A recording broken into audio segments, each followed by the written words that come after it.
네, 안녕하세요. 예스맨입니다. 항상 여러분들에게 감사드리며 영상 속도는 1.25배를 추천드리는 바입니다. 네, 이번에도 어떠한 소식들이 나왔는지 같이 한번 보도록 하겠습니다. 물론 이번에 XRP에 대한 소식이 좀 많이 다뤄지게 되겠는데요. 이 또한 매우 주관적인 설명과 더불어서 여기에서 해당 리플 팬덤층도 상당히 두껍다는 것 저도 알고 있습니다. 그래도 저는 제가 제 소신껏 발언을 하도록 하겠습니다. 일단 리플 CEO SEC 틀렸다, XRP 증권 아니다, 임직원 대차 강조를 하고 있다, 뭐 이런 이야기가 나오고 있는 실정입니다. 보게 되면 어떠한 이유로 그렇게 주장을 펼치고 있는지 한번 보도록 하겠습니다. 사실관계, 법적 모두 틀렸다. 이거는 CEO 입장인 거지 SEC에 대한 입장이 아닌 것입니다. 그렇죠? 엄연히 따르면 국가의 어떻게 보면 고위 공무원급이 어떻게 보면 개인 사기업에 있는 CEO가 이게 먹을 수가 있을까요? 엄연히 따져보면은 쉽지 않을 확률이 매우 높습니다. 물론 민사상에 대한 소송 전으로 했었을 때는 법원의 판결이 매우 중립적으로 그 해당에 있는 증거 자료 기반으로 해석을 해서 증거가 부족한 부분이 상당히 불리하게 판결이 나는 형태로 진행이 됩니다. 무조건 증거에 우선시되는 절차, 공판 때문에 그렇다라는 것이죠. 이번에도 누가 옳다, 누가 아니다, 누가 어떤 증거를 더 많이 낼 것이냐에 따라서 좀 판결이 달라질 수 있다, 이런 이야기를 좀 해드리고 싶고요. 그리고 또한 저는 이런 이야기를 하고 싶습니다. 과연 또 다른 의미로 해석을 해보는 부분인데요. 당연히 뭐 중국의 사회주의 국가 체제에서 보게 되면은 해당 사기업이 절대 이길 수 없습니다. 또한 정부와 어떻게 보면은 약간의 반감심 형태로 해가지고 같이 싸우려고 하는 그런 모습이 그려지게 되면 상당히 불리한 조건이 만들어질 수 있다는 것이죠. 물론 이 케이스와 지금의 XRP와 SEC와에 대한 관계들을 보게 되면 이번 편과 이거와 비교하기에는 좀 어렵다라고 볼 수는 있겠지만 그래도 예시상 설명을 드리기도 했습니다. 이런 측면도 좀 참고를 하셨으면 좋겠다라는 이야기를 드리고 싶었고요. 그리고 이제 XRP 세 번째로 큰 암호화폐 수십 달러씩 거래가 되어가고 있다. 비트코인, 이더리움처럼 투자 계약이 아니다. 우리의 케이스는 ICO와 다르며 하이 테스트 기준에 적용시킬 수가 없으며 법무부, 재무부, 핀센 등의 정부기관들이 이미 통화를 인정을 했다.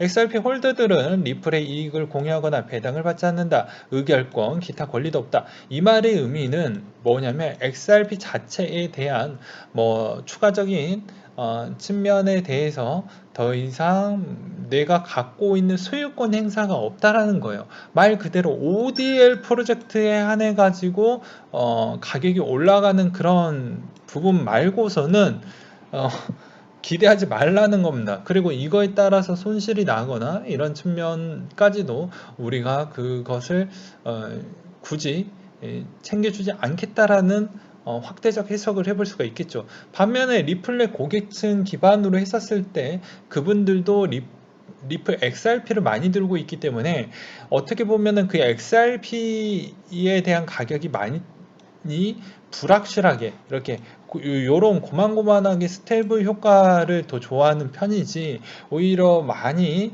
내려가는 부분이 또 나오게 되면 EQ 이번에 2분기 보고서 때처럼 일부 매집을 할 것으로 보여지기도 합니다. 그리고 리플사에는 주주가 있다, 이런 얘기로 또 빼박을 했죠. 그렇기 때문에 대부분 사람들이 특히나 XRP에 대해서 별로 좋아하지 않으신 분들이 이런 주장을 많이 할 수밖에 없습니다. 이게 틀렸다라고 볼 수는 없어요. 왜냐하면 빵형이 그렇게 주장을 하고 있기 때문이죠. 그리고 그 다음으로 CTO도 그렇게 이야기를 하고 있습니다. 그래서 어떻게 보면 소유권 행사는 없고 말 그대로 순수 기술력으로 펌핑이 나올 수 있는 부분이고, 그게 아니면 BTC 마켓을 통해서 스위칭 물량이 이쪽으로 들어오면서 도미넌스가 어느 정도 메꿔지면서 나머지 테더와 원화 마켓에서 거기에서 추정하고 거기에서 또 연계가 되는 선물에서 어느 정도 베팅이 들어와야 비로소 올라가는 것 뿐이지, 현존에 있는 이런 베팅이 나왔다라는 것은 숏 베팅이 커졌다라는 겁니다. 그것도 어디? 선물에서. 예, 그렇게 보셨으면 좋겠어요. 그리고 이게 더 이상 내려가기에도 뭐 누군가는 뭐 100원이 될 것이다, 250원이 될 것이다, 뭐 이런 주장을 내놓고는 있지만, 뭐 정확하게 리플사가 어느 가격대에서 계속 또 매집을 해줄지는 모릅니다. 그래도 평균 EQ 때 보고서 나왔던 시점 기준으로 평단을 보게 되면 대략 250원 밑에서 뭐 최대 270원 사이가 어느 정도 방어선 라인이고, 그 위에 있는 라인대도 방어선 라인이 또 될 수도 있겠죠.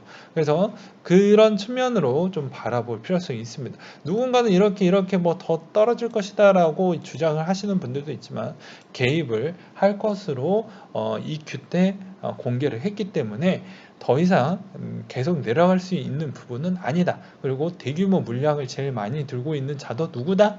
예, 당연히 리플사이다. 그러니까 어느 정도 가격 방어선은 지켜줄 수 있는 요구 조건은 갖고 있다. 뭐 이렇게 설명을 드릴 수가 있게 되겠습니다.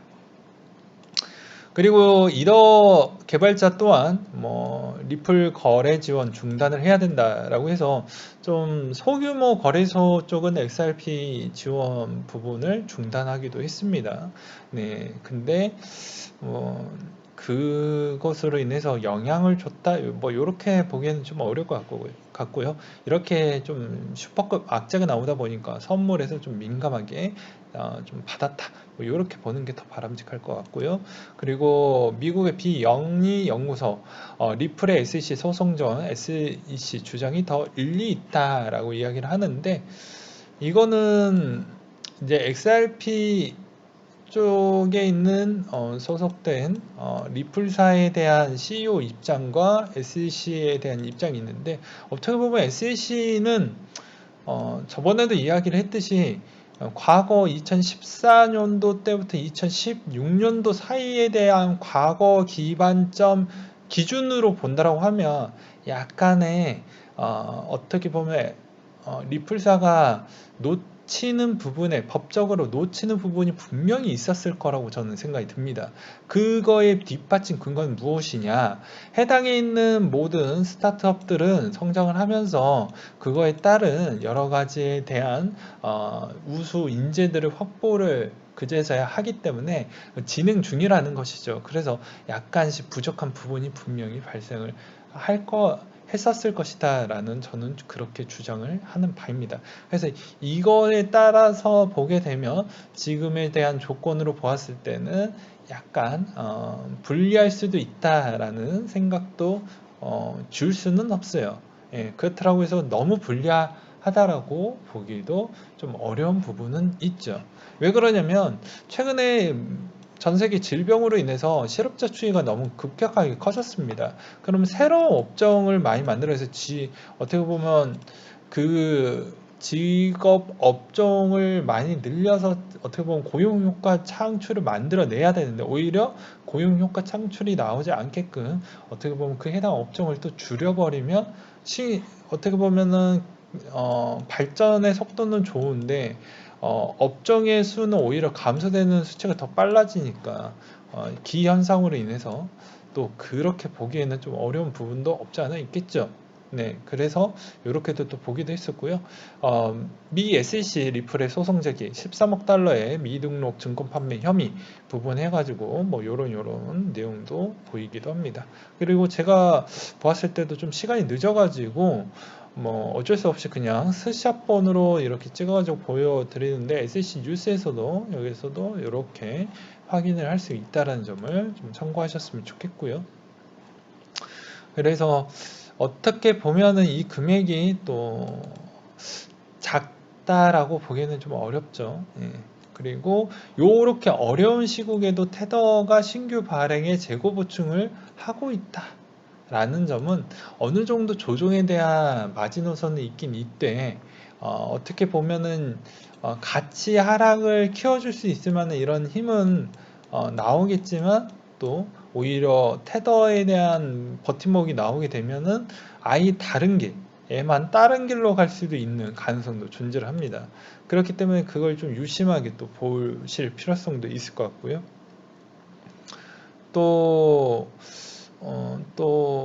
다른 의견이 남았던 측면을 또 보게 되면, 리플의 악재를 보는 관점이라고 해가지고 피에타님이 올려주셨던 내용인데, SEC 의장 제이크 렌트 임기 일주일밖에 안 남았고, 리플은 이미 2013년도 미 법무부와 재무부 핀센으로부터 증거아닌 통화로 인정을 받았다. SEC, 비트, 이더를 제외한 알트코인들은 인정하지 않고 있다. 리플이 문제가 생긴다면 다른 알트코인들도 연달아 문제 생길 확률이 매우 높으며, 바이든 정부가 밀고 있는 SEC 의장은 친암호화폐 인사이다. 이것으로 알 수 있는 건, 어떻게 보면 웬만한 기업들이, 그리고 비트코인을 사고 싶었는데 너무 많이 올랐기 때문에 비트코인을 건들기에는 조금 무리가 있고, 그래서 약간의 감적적인 시총 높은 걸 건드리지 않겠냐, 이분의 주장입니다. 네, 그래서 이것도 어떻게 보면은 맞는 얘기일 수도 있겠죠. 근데 글쎄요, 이거는 증거적 자료 기반형으로 보는 형태이기 때문에 누가 이길지는 좀 더 볼 필요성이 있을 것 같습니다. 그래서 아마 되게 장기적인 부분으로 아마 진행이 될 것 같은데요.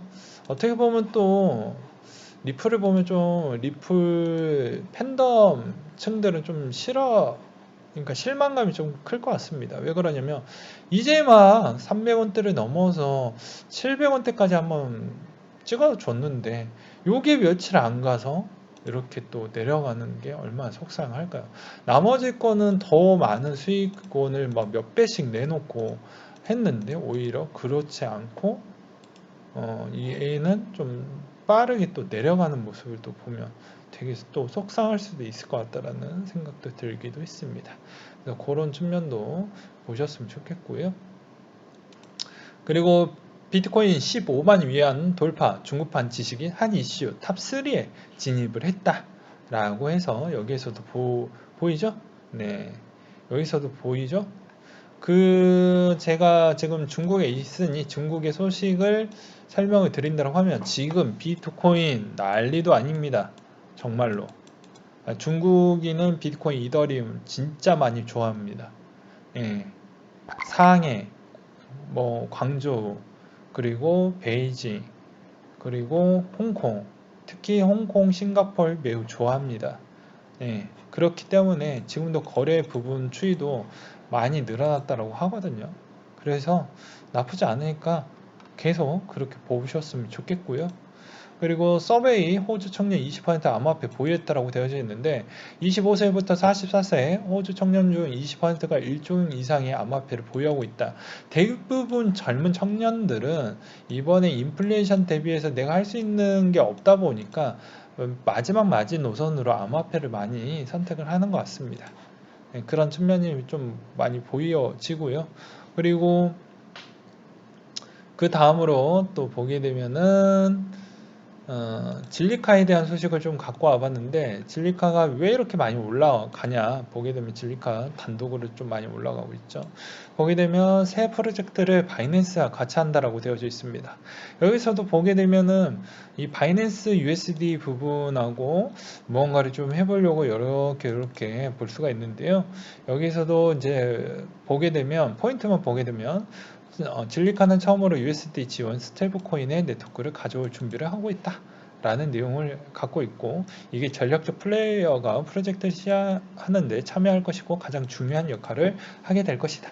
여기에 또 이더리움 바이낸스 부분하고 또 연결을 해서 그렇게 또 가져갈 것이다. 그래서 우리는 이 브릿지가 2020년 4분기에 운영이 될 것이며, BSD, DAO의 구축을 시작할 수 있으며, 이를 통해 이더리움, 진리카 기반의 체인 모두 액세스할 수 있도록 구축을 할 것이다.